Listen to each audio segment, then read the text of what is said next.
Les jeux interdits dans l'animation sont un mythe et rien d'autre. Il n'y en a pas, il n'y en a pas eu, il n'y en a pas actuellement, du moins légalement parlant. Alors là, tu vas te dire, bon ben Lex, ça y est, t'as répondu à la question, si t'as été vite, que la question est vite répondue, comme dirait JP Fanguin. Ouais, peut-être, mais je vais quand même dans cette vidéo te dire ce que tu dois absolument éviter dans tes pratiques. Alors si tu ne me connais pas, je m'appelle Lex, je suis formateur indépendant au métier de l'animation et j'ai créé Animare au printemps 2019. Et le but d'Animare, donc mon but aussi sur internet, c'est de pouvoir t'aider à poursuivre ta formation continue au sein des différents métiers de l'animation, que tu sois en animation, en direction ou en formation, ou le tout à la fois. Et bien voilà, donc Animare TV, c'est donc cette chaîne à travers laquelle je te présente le contenu que je mets à ta disposition. Et donc c'est là aussi qu'en général tu te retrouves en train de m'écouter ou de me regarder parler. Et bien voilà, et puis si tu me connais, tu devrais savoir que dans cette vidéo je vais pas forcément être tendre et que c'est peut-être le moment de bien t'accrocher et de bien retenir ce que je vais te dire si tu en as besoin ou si tu as besoin de transmettre les discours que je vais tenir dans cette vidéo à tes collègues. Bien, on se retrouve après le générique. Bienvenue sur Animare TV, la chaîne de ton centre de formation dématérialisé. Abonne-toi si tu veux rien manquer ou parle-en à ceux que ça intéressera. Si tu as des questions sur les contenus ou des propositions de sujets à aborder, n'hésite pas à m'envoyer un message privé sur Animare FB. Si tu veux juste donner ton avis ou ouvrir un débat, tu peux le faire dans les commentaires, c'est fait pour ça. Enfin, les liens vers tous les canaux d'Animare sont dans les descriptions de chaque vidéo. Bon visionnage, Lex. Bien, alors avant de te parler des pratiques que tu devrais bannir du terrain de l'animation et de toi ce que tu vas apporter, je tiens quand même à te faire un petit rappel à propos du module de formation que j'ai créé la semaine dernière et qui s'appelle la fabrique à grands jeux. Alors la fabrique à grands jeux, c'est un module de formation que j'ai créé pour toi t'aider à créer tes grands jeux si jamais tu en as besoin, si tu as des galères de grands jeux ou alors si jamais tu es tout le temps sur le même modèle de grand jeu que tu n'arrêtes pas de répéter en boucle et que tu en as un petit peu marre et que tu voudrais varier ça. Ok ? Donc je t'ai mis à disposition sur la médiathèque Animare un module de formation qui s'appelle la fabrique à grands jeux. Il dure plus de 3 heures et dans ce module de formation, on va revoir les 3 grands schémas de type de grands jeux qui sont les plus répandus dans l'animation. Et donc ces schémas, tu as un schéma de course d'indices, tu as un schéma de parcours stand et tu as un schéma de plateau TV. Ok ? Donc voilà, ce sont les 3 grands schémas les plus répandus. Donc on revoit un petit peu l'articulation de ces différents grands jeux que tu peux mettre en place. On y voit aussi l'importance du rôle des meneurs qui pour moi est plus qu'importante et voire est cruciale, voire est centrale dans la réalisation des grands jeux. Je te donne aussi des exemples d'épreuves, d'étapes ou de manches que tu peux mettre en place au sein de ces différents grands jeux. Il y en a plus d'une quarantaine. Et donc tu auras juste à piocher dedans et les réinstaller et les distiller un petit peu si tu en as besoin dans les différents grands jeux que tu vas vouloir mettre en place. Je te donne aussi tous les conseils du vécu que moi j'ai eu à travers les grands jeux, sachant que j'ai plus de 150 séjours derrière moi, que des grands jeux j'en ai vu passer, donc à la fois entre tous ceux que moi j'ai mis en place et ceux que j'ai vu passer devant moi, il y en a eu des centaines, et donc ce qui m'a quand même permis d'en tirer des leçons, d'en tirer des conclusions, et donc moi je vais te les apporter pour que tu puisses toi anticiper des galères, aussi améliorer peut-être tes grands jeux et toi t'éviter en fait n'importe quel problème, voire peut-être même aussi te sensibiliser à des choses auxquelles tu n'aurais pas pensé, qui vont pouvoir t'aider à la réalisation de tes grands jeux, que ce soit en prépa, en mise en place ou en réalisation, présentation de tes différents grands jeux. Et si jamais en plus de tout ça, si jamais tu en as besoin, il y a des choses qui te sont restées pas claires dans ce que je t'ai présenté ou alors tu voudrais que je te développe un petit peu plus, eh bien, je t'ai mis à disposition un coup de fil gratuit au sein de ce module de formation, donc un coup de fil gratuit via la médiathèque Animare pour que tu puisses discuter en direct et en live avec moi à propos de la création de grands jeux ou alors si tu as d'autres envies, des questions à propos d'Animare ou enfin du contenu, des contenus que je mets à ta disposition sur Animare, voire même de tes pratiques sur le terrain. Ce coup de fil peut aussi te servir à ça. Enfin bref, si ce module de formation t'intéresse, donc dans la description, tu as 2 liens, d'accord, qui te ramènent directement dessus. Ou alors ce que tu peux faire aussi, c'est aller voir cette vidéo de présentation là, si tu veux en savoir un petit peu plus à propos de ce module de formation que je mets à ta disposition. Voilà, et donc sur ces 2 liens, le premier lien te donne accès à une promotion de 50%, donc il a moitié prix, jusqu'au lundi 1er novembre 2020 à 23h. À 23h01, la promotion s'arrête et c'est terminé. Donc profites-en avant si tu veux en profiter. Et donc le premier lien dans la description, le coupon est déjà appliqué. Okay, ce coupon, il s'appelle FJ20. Donc FGJ20 plutôt. Donc FGJ pour Fabrique à grands jeux et 20 pour 2020. Le tout en majuscule, sans espace, sans tiret, tout collé. FGJ20. Voilà. Alors sur le premier lien, comme je te l'ai dit, le coupon est déjà appliqué, donc tu n'as rien à faire, tu n'as pas à rentrer le coupon. Maintenant, pourquoi est-ce que je te dis le coupon là ici à l'oral? C'est pour que si jamais tu vas directement de par toi-même sur la médiathèque Animare sans passer par ce lien ici dans cette description, eh bien voilà, à ce moment-là, il faudra que tu rentres toi-même le coupon au moment de passer ta commande pour obtenir la réduction de 50% sur la Fabrique à grands jeux. Et le deuxième lien dans la description, c'est si jamais tu tombes donc sur cette vidéo hors promotion, une fois que la promotion de lancement est passée et donc que tu tiens quand même à obtenir la Fabrique à grands jeux, eh bien écoute, le deuxième lien t'y ramènera tout simplement, il n'y aura juste pas de promotion activée. Voilà, tout simplement. Bien, maintenant que je t'ai dit tout ça, alors, ici, je voudrais déjà te faire un petit rappel législatif. C'est que toi, en tant qu'encadrant pédagogique, eh bien, tu es censé assurer ou te porter garant de la sécurité physique, morale et affective de ton public. D'accord? Donc sécurité physique, je pense que c'est clair pour tout le monde. Okay, c'est tout ce qui va toucher au corps directement des individus qui vont être sous ta responsabilité. Tu es là aussi pour qu'ils rentrent entiers chez eux sans être abîmés, en tout cas pas plus qu'ils ne l'étaient avant d'arriver chez toi ou sur ton séjour. Okay? Donc ensuite, sécurité morale. Sécurité morale, c'est tout ce qui va concerner les valeurs, les messages qui vont être véhiculés au sein de ton séjour, d'accord?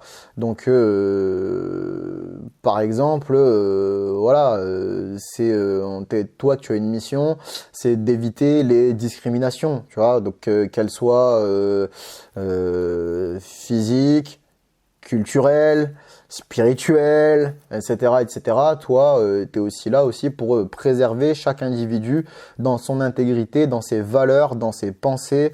Voilà. Okay, donc, c'est qu'un exemple de sécurité morale. Et aussi, tu as donc une mission, c'est d'assurer la sécurité affective de ton public. Donc la sécurité affective, c'est tout ce qui va se passer ici dans ton petit cœur tout mou. D'accord? Donc par exemple, si tu as des jeunes qui sont, ça arrive, qui n'arrêtent pas de perdre dans les jeux ou les activités que tu vas mettre en place, ce sont les losers perpétuels de tout ce qu'on met en place. Eh bien, si tu vas les voir en leur disant, en même temps, si t'étais pas nul, tu perdrais pas, ou alors si tu incites le reste de ton public à les humilier, à les huer et tout le temps en permanence, je suis pas sûr que tu respectes leur sécurité affective. Encore une fois, ce n'est qu'un exemple. Donc, si tu veux un petit peu plus de détails là-dessus, n'hésite pas à aller voir cette vidéo-là où je te présente en long, en large et en travers la définition de sécurité morale, physique et affective, et particulièrement au sein de l'animation. Et donc, oui, donc ce qu'il faut te dire, c'est que toi, tu es là pour ça, et donc, ouais, il y a peut-être des choses à éviter, en fait, par rapport à tout ça. Ok ? pour pouvoir respecter cette sécurité, ces sécurités physiques, morales et affectives.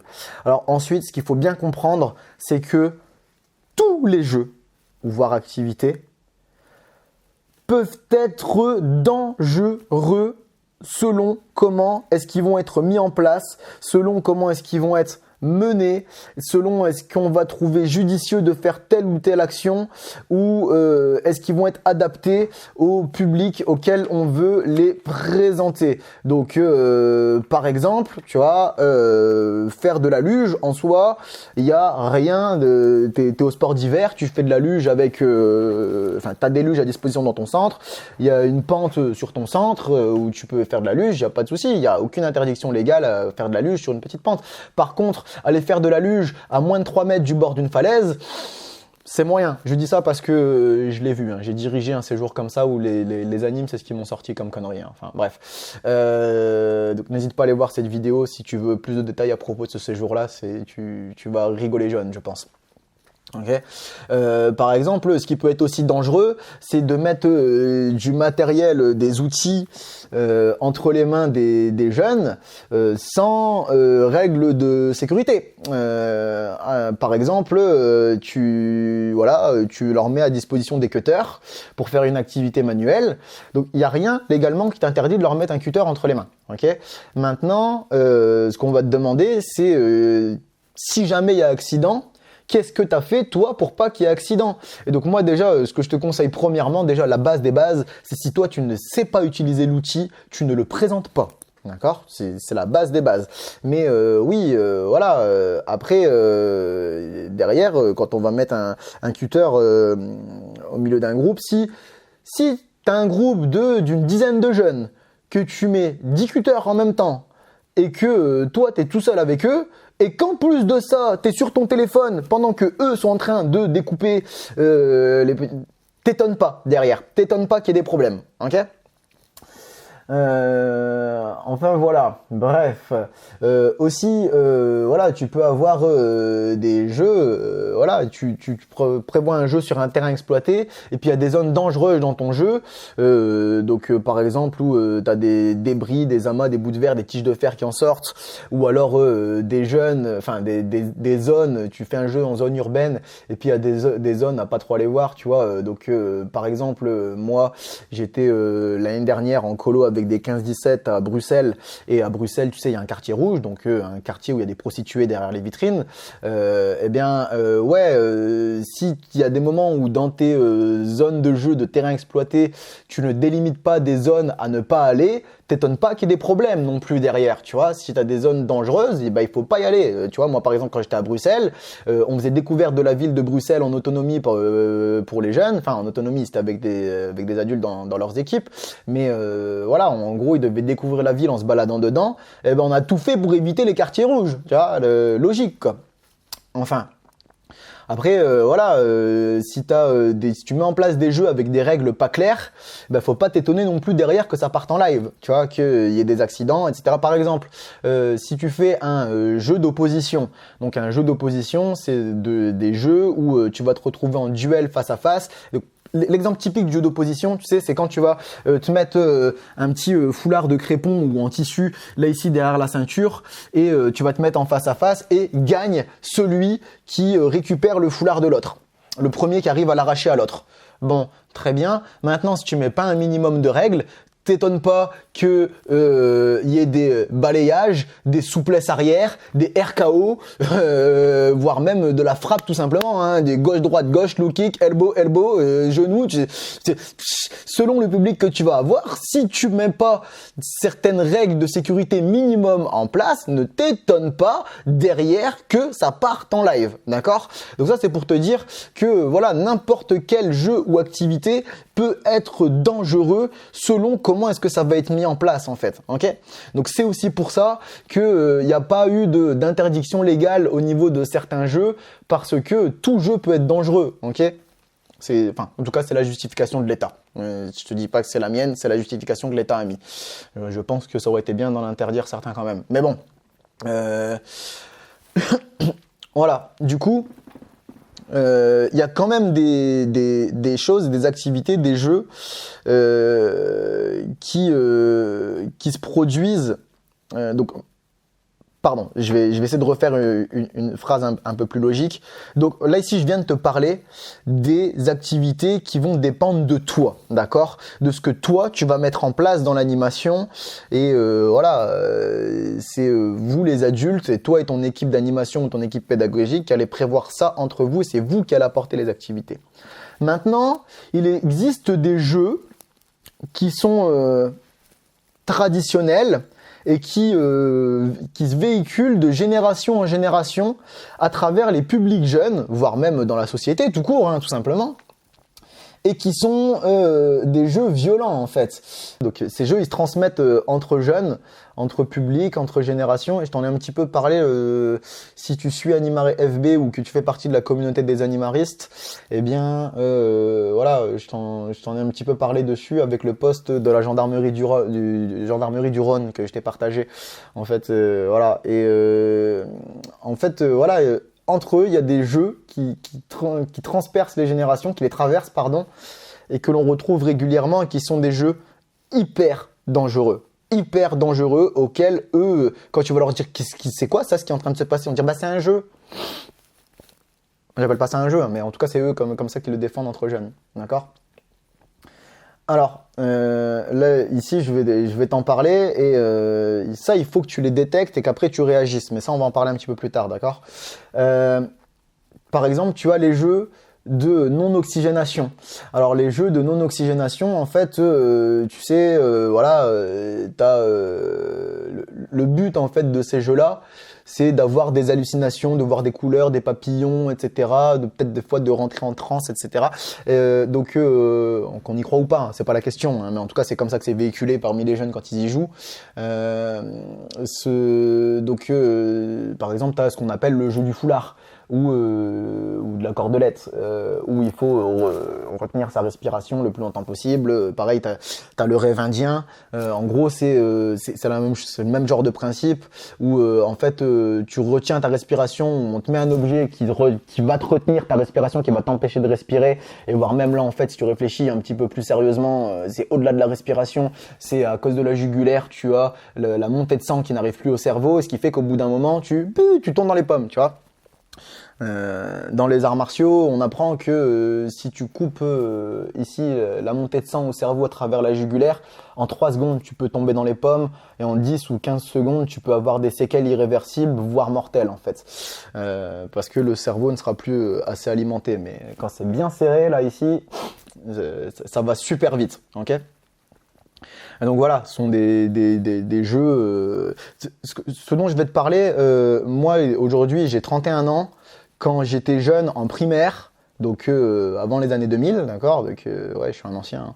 Donc, avant les années 2000, on entendait déjà parler de ces jeux-là. Tu vois, moi, j'avais dans la cour de récré, etc. Ça avait déjà gravité autour de nous, tu vois, même dans les écoles d'à côté, etc. Mes potes au quartier, on entendait déjà parler de ces jeux-là. Alors moi, j'ai eu de la chance, j'ai toujours fréquenté des groupes où qu'est-ce qu'on s'en bat les couilles, tu vois. Mais il faut savoir que ça existe et que c'est véhiculé. Enfin bref. T'as d'autres types de jeux qui se véhiculent comme ça. C'est ce qu'on appelle les jeux de frappe. Où tu vois, par exemple, t'as le jeu de l'œil, tu vois, où tu dois mettre ça en dessous de la ceinture et puis derrière on vient se frapper quand on l'a vu, quand on n'a pas réussi à mettre le doigt dedans. Enfin bref, je vais pas forcément rentrer dans les détails du jeu, tu vois. Mais après derrière, t'en as qui se frappent, ils se frappent pas forcément à l'épaule, etc. Voilà. Et puis il frappe plus ou moins doucement, ça peut avoir des grosses complications, ce type de jeu-là. Tu vois, tous les jeux, par exemple, les petits ponts massacreurs, ou un petit pont massacreur, si tu sais pas ce que c'est, alors t'as le petit pont massacreur et le cul rouge. Ils ont peut-être d'autres noms les jeux, tu les connais peut-être que tu les connais sous d'autres noms. Mais alors à la base c'est un jeu qui joue à la principe du football où on se met tous en cercle, on se fait passer la balle, t'as 1 ou 2 mecs au milieu qui doivent essayer de récupérer la balle. Je dis des mecs, ça peut être des filles, hein. Mais s'ils se prennent un petit pont, donc la balle passe entre leurs 2 jambes, donc le petit pont massacreur, c'est à ce moment-là tout le monde te saute dessus et te castagne un petit peu. Et le cul rouge, c'est à partir du moment où tu t'es pris un petit pont, et ben après après, ce que tu vas devoir faire, c'est que tu vas donc devoir te mettre face à tout le monde avec les fesses en avant, donc là comme ça. Et puis ils vont tous se mettre à quoi, à même pas 5 mètres de toi. Et puis ils vont te mettre un penalty. Le but, c'est de te tirer dans le cul, tu vois. Génial, génial. Après, t'as aussi le jeu des tétons en feu, tu vois, par exemple, donc où t'es là comme ça, ton pote, t'as rien dit, et puis bim, on t'attrape le téton et on te le tourne, ou alors on s'attrape les deux en même temps, et puis le premier qui lâche a perdu, tu vois. Magnifique ce genre de jeu, hein. Génial, super intelligent, hein. Ouais, tip top. Ouais. T'as aussi par exemple ce qu'on peut rencontrer, ce sont les jeux de contraintes. Donc les jeux de contraintes, par exemple tu vas avoir il y a un moment ça passe un petit peu sur les réseaux, même aux infos et tout, voilà, le happy slapping. Donc le happy slapping, c'est de choper quelqu'un qui s'y attend pas du tout et lui lâcher une grosse tatane, une bonne gifle, une bonne taraha ou un bon balayage et le filmer pour que tout le monde après derrière puisse en profiter et en rigoler en fait, tu vois. Donc, bien évidemment, l'autre il s'y attend pas et puis en général, ceux qui se permettent de faire ça, ils vont bien cibler leur cible, hein. Ils vont pas s'en prendre à quelqu'un qui a les capacités physiques de leur rendre l'appareil. Ils vont toujours s'en prendre à plus faible qu'eux. Donc tu me diras, hein, en fait, c'est les lois de la nature, hein. Les prédateurs dans la nature s'en prennent pas aux forts, ils s'en prennent aux faibles. C'est ce qui leur permet beaucoup plus d'efficacité et de réussite dans leur prédation, en fait. Tu vois, c'est une loi de la nature. On peut trouver ça dégueulasse chez les humains, mais en fait, la nature fonctionne comme ça. Hein, les animaux, les prédateurs, quand ils doivent s'en prendre à quelqu'un, à un autre animal, ils vont pas se prendre au plus fort de la bande. Ils vont s'en prendre aux jeunes, ils vont s'en prendre aux malades, ils vont s'en prendre aux vieux, ils vont s'en prendre à ceux qui dorment, tu vois, aux chétifs, aux plus maigres, etc., etc. C'est une loi de la nature. C'est triste, mais c'est comme ça. Voilà. Enfin voilà, tu vois, donc après t'as d'autres jeux comme ça du même type où tu vois le carton rouge par exemple. Donc le carton rouge, c'est un jeu où il y a un moment où on est le groupe et puis il y en a un qui va lâcher le prénom de quelqu'un et puis tout le monde se lui saute dessus en mode pogo et bim bim bim bim bim. Enfin voilà, t'as le jeu du taureau aussi qui peut ressembler à un pogo où en fait là par contre c'est tout le monde en même temps. En général, comment ça se produit, on dit taureau et puis tout le monde rentre la tête en avant et puis tout le monde on se rentre tous dedans et puis on tape le premier qui vient, balayage, patate, coup de poing, attrape mais souplesse, voilà. Voilà, et puis après, derrière les jeux de contraintes, tu as aussi tout ce qui va tourner autour des bizutages. D'accord ? Alors, les bizutages, bon, je ne vais pas forcément rentrer dans les détails, mais en fait, c'est de te faire des actions un petit peu humiliantes, dégradantes, salissantes, dangereuses, pour avoir le droit d'accéder à rentrer dans le groupe, en fait, tu vois. C'est gravement puni par la loi, le bizutage, hein. Enfin voilà, et aussi après t'as d'autres jeux que l'on voit parfois dans l'animation et qui n'ont rien à foutre là. Donc quand t'as des jeunes qui sont mineurs, il n'est pas normal qu'on les voit jouer à des jeux d'alcool, voire même boire de l'alcool tout court sur des séjours, hein. C'est pas censé arriver. Alors je sais, la vente d'alcool est interdite, pas la consommation, nanani nanana. T'as des directions qui proposent aux jeunes de faire des dégustations d'alcool quand ils sont dans des endroits un petit peu culturels et bien particuliers. Bon, ok, pourquoi pas, je ne vais même pas rentrer là-dedans, c'est dans leur pratique, dans leur justification à voir avec eux. Voilà, ce qui est interdit par la loi, c'est la vente d'alcool aux mineurs. Mais par contre, est-ce que c'est vraiment judicieux que des mineurs jouent qu'on leur fasse une dégustation prévue par les adultes? Ça, c'est une autre histoire. Maintenant, qu'ils se mettent à picoler pour de vrai ou qu'ils se mettent à jouer à des jeux d'alcool sur les séjours, encore une fois, je dis ça parce que je l'ai vu, hein, est-ce que ça a un vrai intérêt? Je suis pas sûr. Et encore moins si c'est les adultes qui leur mettent à disposition et qui jouent avec eux, tu vois. Enfin, voilà. Et puis enfin, derrière, tu as les jeux sexuels ou d'attouchement qu'on voit des fois jouer entre jeunes, qu'on voit même des fois des adultes jouer avec eux à ça. Et Et je trouve ça, moi, mais complètement incompréhensible. Hein.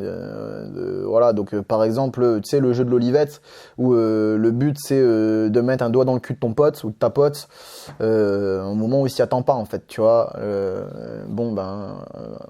Voilà, bref, ça me désespère, ça me désole. Mais tous ces types de jeux existent dans notre société, existent dans la jeunesse, et donc du coup se retrouvent de fait dans les séjours, parce que les séjours, que ce soit centre aéré ou colonie de vacances ou ce que tu veux, eh bien ce ne sont que des reflets de la société, en fait, tu vois. Donc on peut retrouver à un moment ou à l'autre ces différents jeux qui vont se retrouver face à nous. Et ce qui est encore plus dramatique des fois, c'est qu'on voit des adultes qui y jouent aussi, voire qui les cautionnent, voire des fois qui les lancent. Et ça me... Je ne parle pas là, je retiens mes mots pour rester à peu près poli et politiquement correct devant la caméra, en fait. Mais enfin bref. Je vais enchaîner, pardon. Et du coup, voilà, moi ce que je voudrais que tu retiennes à propos de tout ça, c'est que premièrement, quand tu détectes ce genre de jeu, qui que ce soit qui les met en place, s'il te plaît, interviens tout de suite, d'accord? C'est pas tu dis attends, on va voir quelle mesure ça va prendre, quelle proportion ça va prendre. Non. Tout de suite, tu interviens et tu me stoppes ça tout de suite, s'il te plaît. Tu ne laisses pas ce genre de choses se véhiculer, quitte à des fois expliquer que tous ces différents jeux qui ont été mis en place, peuvent faire l'objet d'une plainte au commissariat, et que moi, par exemple, j'avais un groupe de jeunes qui jouaient à l'olivette sur une de mes colos. Et on a essayé de leur expliquer que c'était pas bien, qu'il fallait pas faire ça, que c'était pas respectueux pour le corps de leurs potes, que ça s'appelait attouchement sexuel et que ça pouvait être répréhensible par la loi. Le seul moyen de faire arrêter le jeu, ça a été de leur dire, écoutez, j'étais directeur du séjour, j'aurais dit, écoutez, c'est simple.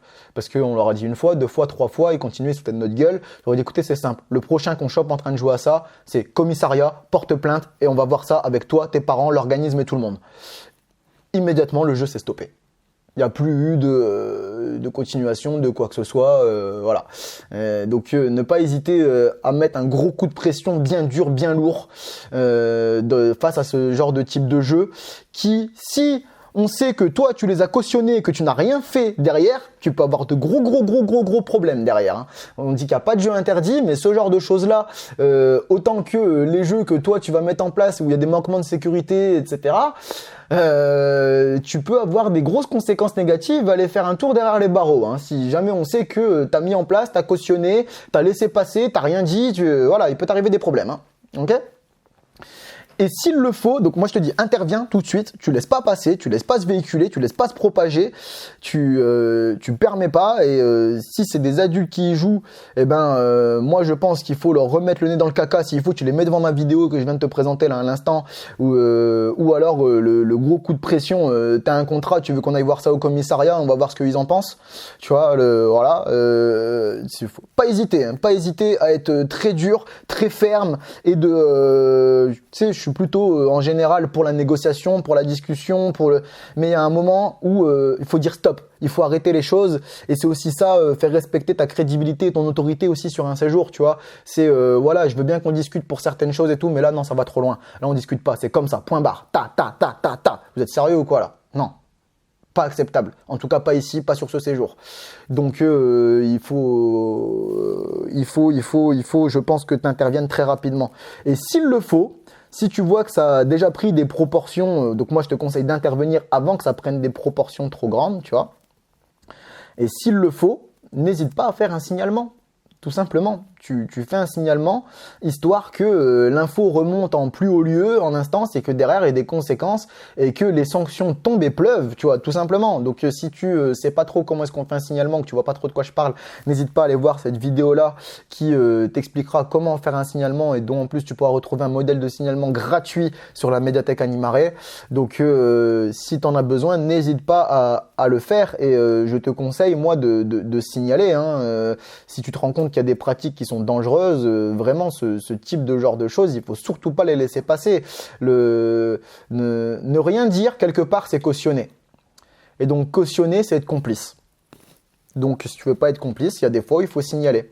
Et aussi, pareil, hein, des fois, tu vas voir des choses dramatiques qui vont se passer sur les séjours, ça va aller trop loin, et il va y avoir des conséquences. Ou même si ça va pas, si ça a été qu'un prémisse et qu'il n'y a pas eu de conséquences hyper graves, les jeunes, quand ils vont rentrer chez eux, vont en parler à leur famille, à leur entourage, ou pas, hein, mais au cas où ça arrivera et que les familles se mettent à porter plainte et tout et compagnie, toi, on va demander ce que tu as fait au moment où tu as détecté, et si en plus les jeunes disent bah ouais mais ton anime il savait, ouais il était au courant, et qu'on va dire bah il a fait quoi, bah je sais pas, rien,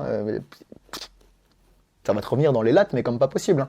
Et en fait dans ce genre de situation, la loi française aime faire tomber la foudre pour faire des exemples. Donc je te conseille, toi, à la fois au-delà de protéger ton public, aussi de te protéger toi-même. S'il le faut, signale. Tu vois, tu fais un signalement, au moins ça remontera à une chaîne hiérarchique et ça ira aux instances compétentes. Et toi, derrière, quand on viendra te poser des questions, tu pourras dire, bah écoutez, moi j'ai signalement, hein. Moi j'ai fait mon taf. J'ai signalé et j'ai prévenu que c'était pas normal et que je cautionnais surtout pas. Ok? Donc voilà. Ouais, je te dis, n'hésite pas à faire des signalements, interviens surtout très rapidement quand tu rencontres ce genre de pratiques. Ne les laisse pas passer, ne les laisse surtout pas s'installer, en fait, c'est ça. C'est dès le début, tout de suite, pan, immédiatement. Alors, j'ai fait le tour de ce que je voulais te dire sur cette vidéo qui est un petit peu en mode coup de gueule, un petit peu en mode coup de pression. Je suis bien au courant, mais il y a un moment, il faut que les messages passent, soient clairs et définis, et que moi aussi, je prenne position par rapport à ce genre de pratique. Donc maintenant, si tu as appris des choses au sein de cette vidéo, ou si j'ai pu t'éclairer ta lanterne sur certaines pratiques, ou ne serait-ce que te donner des arguments à défendre, à tenir face à ce genre de pratiques, et que ce n'est toujours pas fait, eh bien n'hésite pas à t'abonner à cette chaîne Animaré TV pour me remercier, pour me rétribuer pour tout le contenu gratuit que je mets à ta disposition à travers cette chaîne YouTube, et voire même aussi à travers Animaré FB si tu utilises aussi ce canal.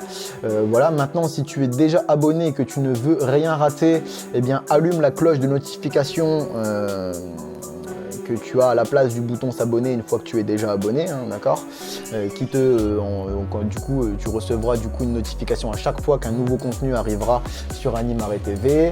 Et puis et bien du coup si toi il y a des jeux dangereux que tu as croisés, rencontrés, vus, j'espère pas mis en place, hein, j'espère, mais dont je ne t'ai pas parlé ici dans cette vidéo, n'hésite pas à nous en faire part dans les commentaires, parce que aussi bien moi que les autres personnes qui vont tomber dessus, ça pourra tous nous aider à pouvoir les détecter par la suite en fait, et de se dire ah ouais ok non, ça non, d'accord, ça j'interviens, je laisse pas passer.